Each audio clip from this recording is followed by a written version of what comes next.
تمام ساتھیوں کو السلام علیکم.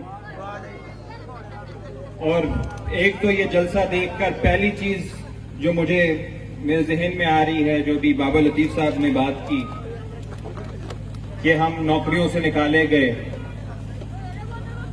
پہلی بات تو یہ ہے کہ جس روایت کا، انقلابی روایت، مزدور تحریک، طلبہ تحریک، کسانوں کی تحریک، خواتین کی تحریک کا حصہ ہم ہیں، اس روایت کے لیے، اس روایت سے وفاداری کرنے کے لیے یہ ایک نوکری تو کیا، اس طرح کی سینکڑوں نوکریاں بھی قربان ہو جائیں تو ہمیں فرق نہیں پڑتا.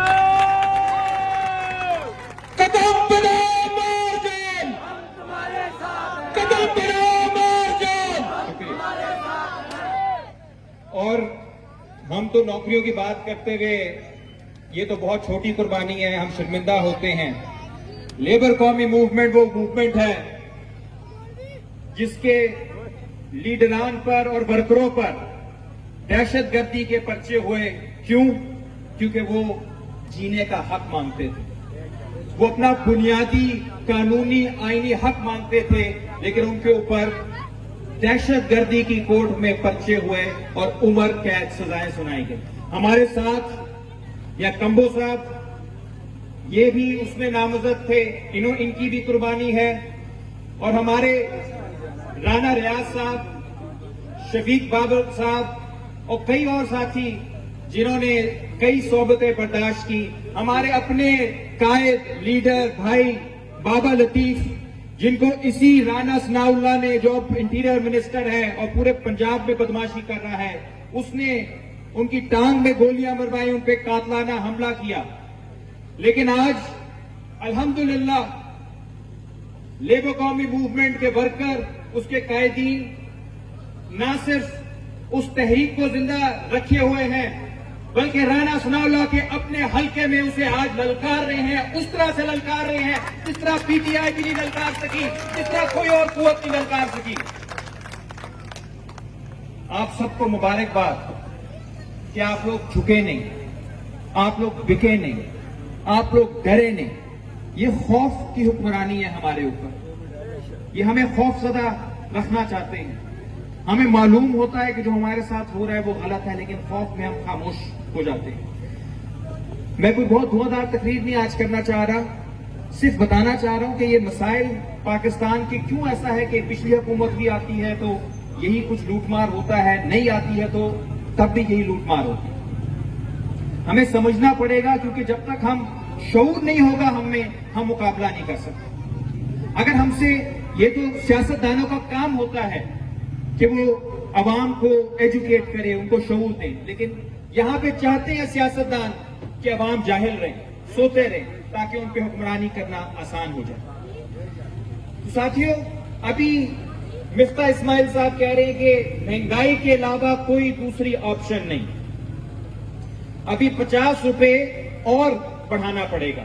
یہ کہانی ہمیں شروع سے سنائی جا رہی ہے. ہو رہا کیا پاکستان میں، ایک ساتھی نے بتایا اور ایک رپورٹ آ گئی ہے کہ جو پاکستان کا امیر ترین طبقہ ہے، اشرافیہ جسے کہتے ہیں، اس کو سالانہ سستی بجلی، سستی گیس، ٹیکس معاف، قرضے معاف، اس سب کی مد میں 2700 ارب روپے سالانہ کی مراعات کی جاتی ہے. 2700 ارب، ہم سوچ بھی نہیں سکتے. 2700 ارب اس غریب عوام کا، ایک چھوٹے سے طبقے کو جا رہا ہے سالانہ. جبکہ غریب کے اوپر جو ٹوٹل پیسہ خرچ ہو رہا ہے وہ 624 ارب روپیہ ہے. یعنی امیر کے اوپر 4 گنا زیادہ پیسہ لگ رہا ہے. یہ کیسی ریاست ہے جو اشرافی اور امیر کا تحفظ کر رہی ہے اور غریب سے پیسہ لے رہی ہے. اچھا، اس کے باوجود ہمارے پاکستانی جو ہیں، ظاہر ہے ہم لوگ بھی بہت، ہم میں جذبہ، قربانی کا جذبہ بہت ہے، تھوڑے سے ٹھیک بھی ہیں، تھوڑے سے ہم معذرت کے ساتھ بے شرم بھی ہیں، ہم چپ ہو جاتے ہیں، خاموش ہو جاتے ہیں. رپورٹ آ گئی ہمارے پاس کہ پاکستان میں 40% اموات صاف پانی نہ ہونے کی وجہ سے ہو رہی ہے. ہمارے بچے فوت ہو رہے ہیں کیونکہ یہاں پہ 75 سال میں باقی جو ممالک ہیں وہ مریخ پہ جا رہے ہیں. ہمارے ایسے بے شرم حکمران ہیں کہ 75 سال بعد وہ ہمیں صاف پانی تک نہ دے سکتے. شیم. ہمیں پتا چلا لاک ڈاؤن کے دوران، کورونا کے دوران، کہ 33% بچے اسکول چھوڑنے پہ مجبور ہو گئے کیونکہ ان کے ماں باپ کے پاس فیس دینے کے لیے ماہانہ 500 روپے نہیں تھے. 500 روپے فیس نہیں وہ دے پا رہے تھے. دوسری طرف وہ لوگ بھی ہیں جو بڑی بڑی کوٹھیوں میں رہتے ہیں، بڑے بڑے ان کے پاس پراڈو پجیرو ہیں، اور جن کے بچے ماہانہ، آپ سوچیں ماہانہ کتنا دیتے ہوں گے. ایک بحریہ ٹاؤن میں رہنے والا جو باپ ہے اپنے بچے کی فیس کتنی دیتا ہوگا ماہانہ؟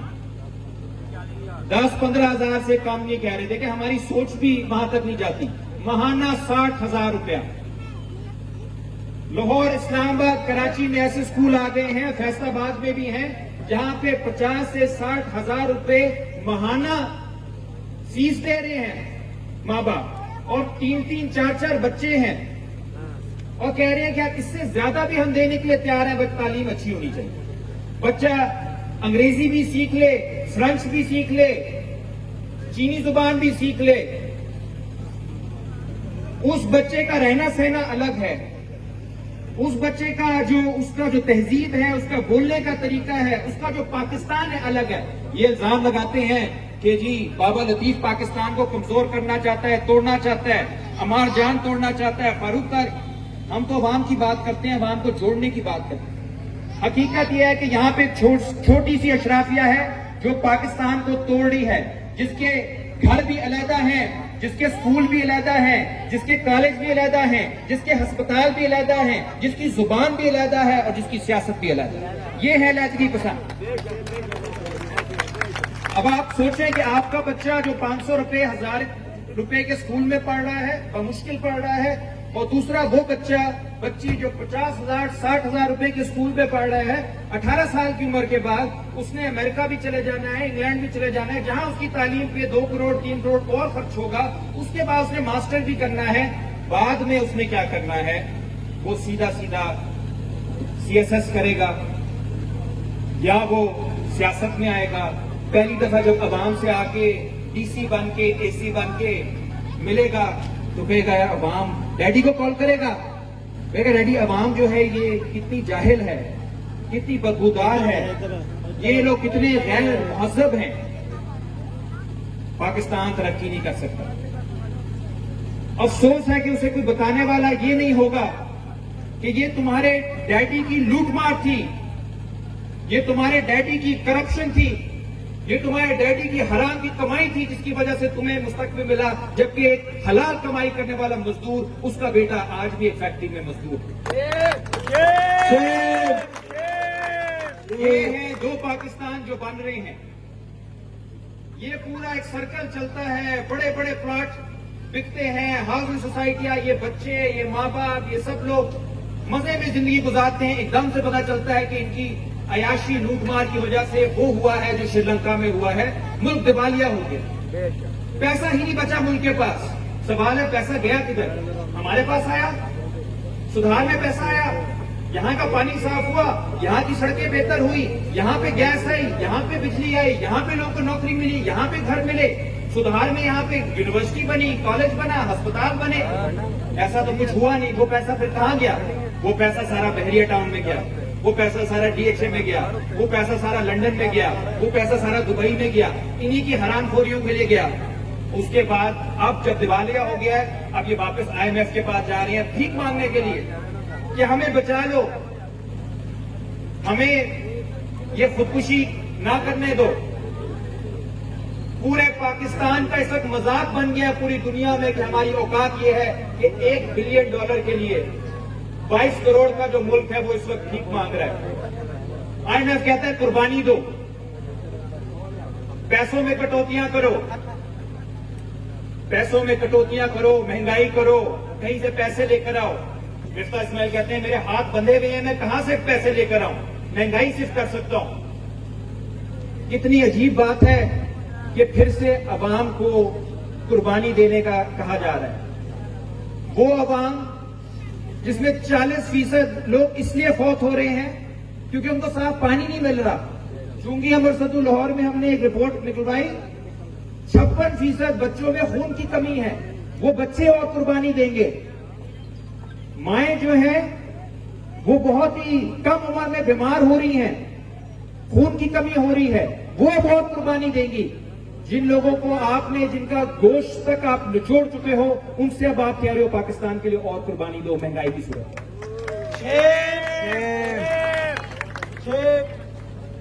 ہماری بدقسمتی کہ ہم 75 سالوں سے قربانی دینے کے لیے تیار ہیں. کوئی ایسا ملک دنیا میں نہیں ہوگا جس کی ماؤں نے اس ملک کی لیڈرشپ کی غلط پالیسیوں کے لیے اپنے بچوں کو قربان کیا ہوگا, ان کی تعلیم کو قربان کیا ہوگا, ان کی صحت کو قربان کیا ہوگا. پاکستان میں بار بار ہو رہا ہے. ابھی اور قربانی مانگ رہے ہیں. تو اب میرا خیال ہے, ہو سکتا ہے میں غلط ہوں, لیکن میرا خیال ہے کہ اب وقت آ گیا ہے کہ ہم مفتاح اسماعیل صاحب کو کہیں کہ سر اب عوام اور قربانی دینے کے لیے تیار نہیں ہے, مزدور اور قربانی دینے کے لیے تیار نہیں ہے. اب اگر قربانی کوئی دے گا تو وہ ملک ریاض دے گا, اب کوئی قربانی دے گا تو وہ میاں منشا دے گا, اب کوئی قربانی دے گا تو وہ شریف خاندان دے گا, اب کوئی قربانی دے گا تو وہ زرداری خاندان دے گا, اب کوئی قربانی دے گا تو عمران خان کا خاندان دے گا. جرنیل دیں گے, کرپٹ جو ہمارے بیوروکریٹ ہیں, جج ہیں, وہ قربانی دیں گے. اب آپ کتنی دیر تک اسی غریب عوام کو قربانی کا بکرا بناتے رہو گے؟ لیکن ساتھیوں, ایک خوف ہے مجھے بھی ابھی تک سے کہ ہمیں سہنے کی عادت ہو چکی ہے. ہم اتنا ظلم سہ لیتے ہیں, اتنا ظلم سہ لیتے ہیں کہ کبھی کبھی لگتا ہے کہ ہمارا جو دشمن ہے وہ کوئی باہر کا سیاستدان نہیں ہے. ہمارا سب سے بڑا دشمن ہمارا اپنا لاشعور ہے, ہمارا ادھر دشمن ہے. عزت وہ ہے جس نے ہم سے عزت نفس چھین لی. میں گارنٹی کی, میں نے پچھلے الیکشن میں دیکھا, ہم نے بڑی بڑی ریلیاں کی, ہر لڑکے نے, نوجوان نے, ہر خاتون نے آ کے تقریریں کی کہ ہم لعنت بھیجتے ہیں ان کی حرام کی کمائی پہ. یہ لٹیرے, انہوں نے ہم سے ہی پیسہ لوٹا ہے اور اب یہ آ کے ہم سے خرید رہے ہیں, ہمارے ووٹ خرید رہے ہیں. ایک ایک شخص سے 50,000 ہزار روپیہ لوٹتے ہیں, اینڈ میں الیکشن کے ٹائم پہ آ کے 1000 روپیہ دے کے ووٹ خرید لیتے ہیں, اور جاہل قوم ان کو پھر بھی ہم ووٹ دیتے ہیں. مجرم تو ہم ہوتے. میں نے خود دیکھا کہ وہی لوگ جو تقریریں کرتے تھے, لیبر لیڈران اور بہت ایسے لوگ جو بڑی بڑی باتیں کرتے تھے, جب سامنے پجیرو والا آتا تھا تو ان کی کمریں جھک جاتی تھی. وہ جو ویسٹ کوٹ والے کو دیکھتے تھے تو ٹانگیں کانپنے لگ جاتی تھی. بعد میں جا کے بات یہ ہوتی تھی کہ چودھری صاحب نے میرا نام بھی لیا ہے, انہیں میرے بل بھی دیکھا ہے تو تیرے بل پہ دیکھے. آپس میں چاہے لڑائیاں, پیچھے ہر کوئی کہہ رہا ہے چور ہے چودھری, منہ پہ اس کے آگے جھکے ہوئے, اور آپس میں لڑ رہے ہیں کہ چودھری نے, اس حرام خور نے جو ہمارے بچوں کا مستقبل ہم سے چھین کے لے گیا, اس نے کس کا نام لیا, کس کی تعریف کی. یعنی ہمارے اندر یہاں پہ غلامی ہے, ہمارے ذہنوں میں ہم نسل در نسل غلام رہے ہیں, ہم غلام بن چکے ہیں. ساتھیوں, میں اپنی بات کا اسی پہ اختتام کرتا ہوں کہ کیا ہم آج بھی یہی کچھ کریں گے کہ یہ بڑی ہم نے یہاں پہ باتیں کر لی بڑی, اور ابھی کل ہی کوئی آ جائے گا آپ کے محلے میں, رانا ثناء اللہ یا کوئی اور لیڈر, ساری اس کے آگے پیچھے ایلیٹ کی فورس کی گاڑیاں ہوں گی.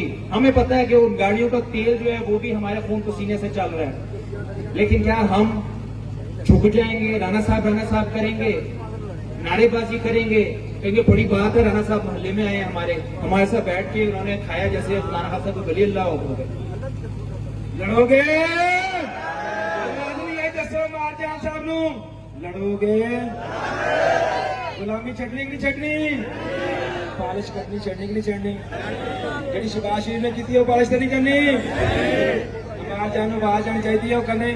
بڑے غور نال کمال جان صاحب تھوڑی تقریر سنی انہوں نے, ہوں انہوں نے نعرے کا جواب بھی تھوڑے پر جوش ہی آئے گا. لڑو گے؟ لڑو گے؟ لڑو گے؟ لڑو گے؟ لڑو گے؟ مرو گے؟ مرو گے؟ ਮਾਰੋਗੇ ਸਾਡਾ ਹੱਕ ਇਹ ਆਟਾ ਮਹਿੰਗਾ ਚੀਨੀ ਮਹਿੰਗੀ ਬਿਜਲੀ ਮਹਿੰਗੀ ਮਹਿੰਗੇ ਭੁੱਖੇ ਪਿੰਡ ਵੰਡਾ ਕੇ ਲੁੱਟ ਲੁੱਟਾਂਗੇ ਚੋਰ ਚੱਕੇ ਕੌਮ ਦੇ ਦੁਸ਼ਮਣ ਐਸੇ ਦੇ ਦੁਸ਼ਮਣ ਤਾਲੀਮ ਦੇ ਦੁਸ਼ਮਣ ਮੇਰਾ ਦੋਸਤ ਬੋਲੋ